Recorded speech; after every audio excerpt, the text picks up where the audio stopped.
Assalamualaikum warahmatullahi wabarakatuh, Bapak Ibu dan teman-teman semua. Di video kali ini kita akan membahas tentang satu topik yang sangat menarik, yakni kezaliman besar yang terjadi saat Ramadan yang tidak banyak disadari oleh orang-orang. Dan kezaliman ini berlangsung secara masif sehingga mendatangkan dalam tanda kutip azab di akhir Ramadan. Baik, langsung saja kita bahas. Seharusnya puasa yang dijalani itu menjadikan tubuh kita itu semakin sehat. Namun faktanya ketika terjadi dari tahun ke tahun, justru di akhir Ramadan terjadi kenaikan pasien di rumah sakit. Ya. Lalu sebenarnya apa yang terjadi? Baik teman-teman semua, teman-teman pasti hafal nih, ada dua iklan yang sangat legend yang bertebaran ketika saat Ramadan datang. Satu adalah iklan tentang minuman-minuman manis ya, dengan berbagai merek ya. Salah satunya yang paling terkenal adalah yang merek MJN gitu ya.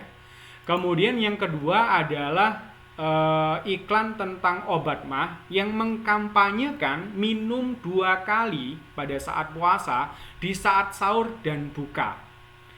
Dan ini iklan-iklan ini menyumbang kezaliman besar tersebut. Nah, teman-teman pasti penasaran nih, gimana sih mas hubungannya? Ya? Yuk kita bahas satu persatu. Pertama, banyak yang ketika puasa, ya, ketika saat berbuka itu seolah menjadi waktu balas dendam nih teman-teman. Jadi seolah telah dilarang makan dan minum seharian, begitu beduk ditabuh, itu seperti genderang perang untuk melahap habis semua jenis makanan.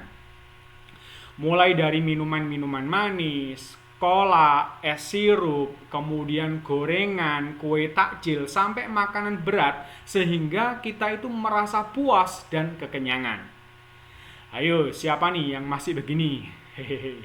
Saya dulu juga pernah kok seperti ini, tapi sekarang sudah bertobat. Ada dua dampak buruk dari kebiasaan ini, teman-teman. Pertama, saat kita membebaskan nafsu makan kita secara liar, kita tidak bisa mengontrol makanan dan minuman yang kita lahap. Jika mau dihitung kalorinya saja, saya yakin justru kalori yang kita makan saat puasa, meskipun hanya 2 kali sehari, itu jika dibandingkan dengan hari biasa yang 3 kali sehari makannya, itu kalorinya saya yakin pasti lebih tinggi pada saat puasa.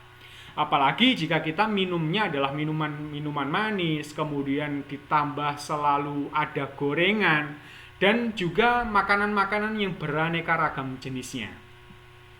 Makanya jangan heran lagi, puasa kok malah tambah gendut, nggak tambah ideal postur tubuh kita. Gitu ya. Ya karena apa? Karena kalori surplus. Gitu ya. Belum lagi teman-teman, pencernaan kita itu seperti disiksa teman-teman.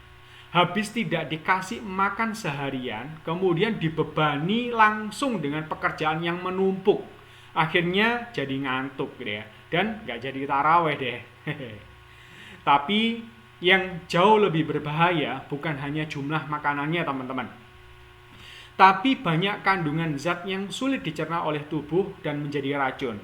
Contohnya sekarang banyak sekali minuman-minuman manis yang tentu saja diiklankan sangat menggiurkan. Warnanya, teksturnya, aroma, dan rasanya itu begitu menawan gitu ya. Dan tentu ketika kita mengkaji secara detail dan secara kritis, maka dalam minuman itu pasti ada gula sintesisnya cukup banyak. Kemudian belum perasa dan pewarna kimianya, belum pengawetnya gitu ya. Itu luar biasa teman-teman. Dan juga sekarang itu banyak sekali olahan dari susu kental manis yang sebenarnya bukan susu melainkan creamer, itu yang sangat sulit dicerna oleh tubuh kita. Zat-zat ini yang menyebabkan makanan itu akhirnya menjadi bukan makanan manusia. Karena apa? Tidak alami dan justru akan menumpuk dan menjadi penyakit. Jadi mulai sekarang hindari makanan-makanan seperti itu dan bersihkan jika sudah terlanjur masuk ke dalam perut. Teman-teman bisa menggunakan minuman yang mengandung ikatan kompleks seperti alga tea untuk membersihkan zat-zat yang berbahaya tersebut. Oke, selanjutnya adalah kebiasaan minum obat mah. Ingat ya, iklannya luar biasa gencar di bulan Ramadan. Saya tidak tahu sejak kapan kampanye minum obat mah ini digalakkan, tapi banyak masyarakat yang terpengaruh deh. Sehingga ikut-ikutan minum obat mah dengan dalih agar puasanya lancar, lambungnya tidak perih dan kuat puasa sampai maghrib. Ternyata hal ini adalah kedoliman terbesar yang ada pada saat bulan Ramadan. Dan itu diikuti banyak orang, jutaan orang gitu ya. Dan dampaknya adalah azab dalam tanda kutip, yakni merajalelanya sakit setelah Ramadan. Terus hubungannya apa mas gitu ya, obat mah dengan penyakit gitu ya. Lambung teman-teman diciptakan oleh Allah itu dengan asamnya yang sangat pekat dengan pH rendah supaya bisa mencerna makanan hanya dalam waktu 4 jam. Tujuannya adalah agar makanan yang kita makan itu bisa dicerna, diubah menjadi nutrisi sel, dan kemudian disebarkan oleh darah kita ke seluruh tubuh kita. Dan jika asam lambung ini dinetralkan, memang perut terasa adem nih teman-teman. Tapi ini sama saja dengan mematikan fungsi pencernaan kita. Sehingga apa? Mengacaukan metabolisme tubuh. Makanya tak heran, akhirnya banyak lauk yang kita makan itu tidak menjadi asam amino sebagai bahan baku enzim dan hormon, terbuang di feses yang bau gitu ya.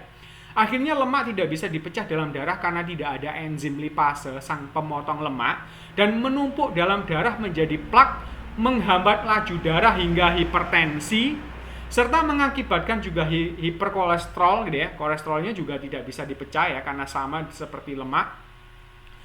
Dan mengakibatkan juga resistensi insulin sehingga gula dalam darah itu tidak bisa masuk ke dalam sel sehingga kadar gula darah tinggi, dan ini biasa disebut dengan diabetes. Dan seterusnya, banyak sekali implikasinya teman-teman. Jadi mulai sekarang jangan ikut-ikutan kebiasaan dolim ini ya teman-teman ya. Jika sudah terlanjur, maka segera perkuat atau rekonstruksi kembali lambungnya dengan bahan baku yang tepat. Teman-teman bisa menggunakan AG sereal yang memang dibuat secara khusus sesuai konsep Karnus untuk perbaikan lambung tanpa menetralkan asam lambungnya. Jadi kesimpulannya, agar puasa kita sukses dan jadi semakin sehat, pertama, jaga niat puasa kita untuk beribadah. Ini semata-mata ketaatan kita kepada Allah. Jangan memiliki mindset dilarang makan dan minum sehingga waktu berbuka balas dendam. Kemudian yang kedua, ikuti sunnahnya. Jadi saat berbuka jangan langsung makan berat biar pencernaan tidak kaget teman-teman. Cukup buka dengan takjil kurma, beberapa biji atau dengan air putih. Dan jika teman-teman sedang memperkuat lambung, bisa juga dengan AG sereal. Langsung dicampur dengan kurma juga enak banget teman-teman.